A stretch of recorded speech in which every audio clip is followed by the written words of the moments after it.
हो. नमस्कार. मागच्या काही दिवसामध्ये पुणे ग्रामीण पोलीस दलातर्फे काही गुन्हे उघडकीस आणले आहे. मनसर पोलीस स्टेशनची हद्दीमध्ये एक खुनाचा प्रकरण उघडकीस आणला आहे. या घटनेमध्ये 29-30 मार्चची रात्री अनोळखी इसमाने एक 62 वर्षाचे व्यक्ती दामोदर जयराम मिंडे याचे डोक्यात रॉड आणि दगड मारून त्याचा खून केला. त्याचा जे हेतू होता ते त्याच्या घरी रॉबरी करण्याचा होता आणि जाताना ते त्याची सोन्याची अंगठी, काही कॅश आणि मोबाईल सोबत घेऊन गेले. ह्या गुन्ह्याचा तपास करण्यासाठी, आरोपी शोधण्यासाठी 5 वेगवेगळ्या टीम्स तयार करून फील्डमध्ये पाठवण्यात आल्या होत्या.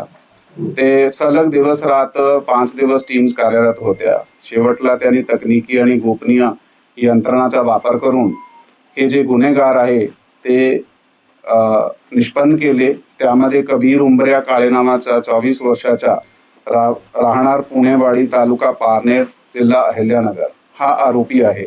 त्याचे बरोबर एक विधी संघर्ष बालक सुद्धा होता. त्याला पण ताब्यात घेऊन त्याचे कायद्याप्रमाणे पुढील कारवाई करण्यात आलेली आहे.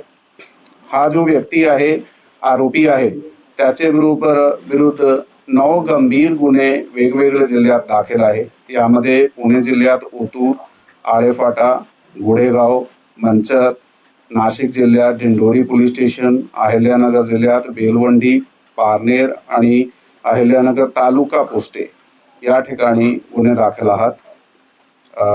यामध्ये पुढील जे रिकव्हरी आहे आणि तपास आहे ते चालू आहे.